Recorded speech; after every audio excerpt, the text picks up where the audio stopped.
Siapa yang rasa hidup dia terlalu banyak ujian daripada kecil sampai dewasa, disebabkan ujian yang sangat banyak, anda terfikir, betul ke Islam tu agama yang benar? Aku sembah Allah, tapi kenapa hidup aku masih susah? Sebenarnya keraguan ni berlaku kepada ramai orang-orang Islam, sehingga ada orang salah faham.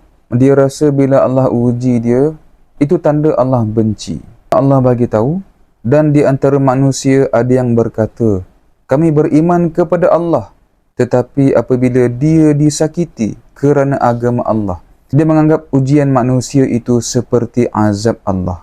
Setengah orang, bila dia dapat bonus, bisnes dia lancar, hubungan suami isteri baik, dia rasa seronok, dia sembah Allah elok, on time solat dia, banyak sedekah, banyak tolong orang. Tapi bila Allah uji dia dengan kesusahan, dia mula benci Allah. Dia tinggalkan solat. Ada setengah orang dia buka tudung, setengah orang dia pasang tatu. Sebab apa? Sebab dia rasa Allah tu tak adil. Oh, bila dapat nikmat, Allah bagi kau duit, Allah bagi kau harta, Allah bagi kau kesihatan, engkau rasa Allah baik dengan kau. Tapi bila Allah uji engkau pula, engkau rasa Allah tu tak adil. Ini menunjukkan engkau adalah bos. Engkau bos, bukan hamba. Seorang yang mengaku dia hamba Allah, dia akan redha. Allah bagi dia nikmat, dia bersyukur. Kalau Allah uji dengan kesusahan, dia akan sabar, redha dan berlapang dada kepada Allah yang menciptakan dia. Allah bagi tahu dalam Quran, orang yang sembah Allah tapi sekejap ke kanan, sekejap ke kiri, sekejap benci Allah, bila Allah bagi nikmat dia semayang balik. Orang macam ni sembah Allah hanya di tepi, tak sepenuh hati. Bila-bila je dia boleh jatuh, keluar daripada agama. Allah beritahu tentang orang yang sifat seperti ini. Dan di antara manusia ada yang menyembah Allah di tepi, yakni tidak tetap pendiriannya. Maka jika dia memperoleh kebaikan, dia berasa tenang dengannya. Dan jika dia ditimpa ujian, dia berpaling ke belakang. Dia rugi di dunia dan di akhirat. Itulah kerugian yang nyata.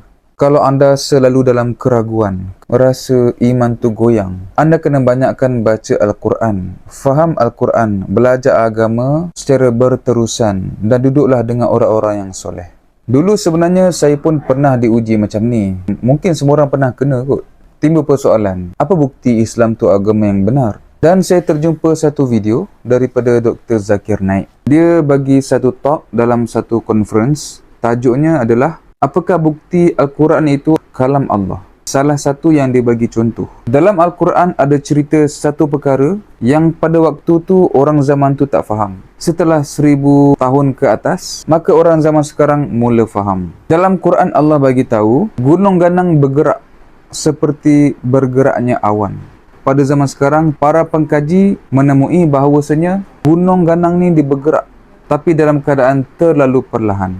Dan ini telah diberitahu oleh Allah sebelum kajian ini dijumpai. Masya Allah, itulah bukti Al-Quran itu memang kalam Allah. Sebab tiada siapa pun boleh cerita tentang alam ni kecuali pencipta kepada alam ni sendiri, iaitu Allah. Dan apa yang saya cerita ni hanyalah salah satu saja bukti yang mana pada zaman dulu orang tak faham. Tapi zaman sekarang disebabkan teknologi dan kajian yang dijalankan, maka banyak perkataan Allah dalam Quran ni dapat dibuktikan. Seperti pembentukan janin, daripada setitis air kepada segumpal darah, daripada segumpal darah kepada seketul daging, daripada seketul daging Allah tiupkan roh menjadi seorang manusia yang hidup. Sebab tu Allah bagi tahu dalam Quran, cara untuk suburkan iman kita adalah dengan baca kalam-kalam Allah. Fahamkan Al-Quran. Dengan baca Quran, iman kita boleh meningkat dan menjadi semakin tebal. Akhir kata daripada saya, hidup ni umpama berenang. Bila kita berenang, tidak ada tempoh untuk kita berhenti. Bila kita berhenti saja, maka pasti kita akan tenggelam ke bawah. Selagi mana kita hidup, kita kena terus berusaha kekalkan iman kita, berlawan dengan ujian-ujian yang datang, sehinggalah kita berjaya mati dengan akhir ucapan kita kalimah La ilaha illallah. Hidup ni hanya sekejap. Hidup hanya medan ujian.